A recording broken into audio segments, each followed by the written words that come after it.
Before I start on what makes a good or bad film sequel, let's cover what is a sequel versus a remake or a reboot.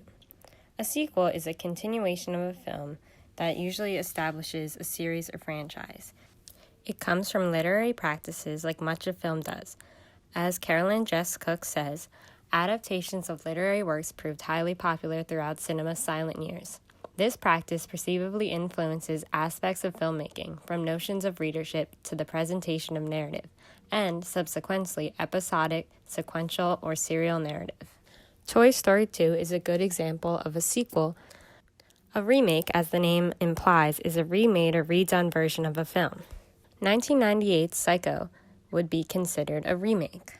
A reboot is similar to a remake, but it creates a new start to an established film franchise. Ghostbusters from 2017 was a reboot. So using these definitions, some good film sequels, remakes, or reboots would be The Godfather Part 2, The Empire Strikes Back, and It. Some bad sequels, remakes, or reboots would be The Mummy, Mean Girls 2, Jaws the Revenge. To further analyze what makes a sequel good or bad, let's talk about some specific examples. Aliens is what I would consider a good sequel to the film Alien. This movie adds to the story of the first one and further develops our main character, Ripley, but also provides a shift in genre, as the first was more of a horror film and Aliens is more of an action film. Additionally, Aliens raises the stakes, adding more aliens for our heroes to face. Fantastic Four from 2015 is a bad reboot. It tried to capitalize too much on familiar and popular characters, but failed to be a good film on its own. It took the fun out of superheroes, going for a darker, grittier tone.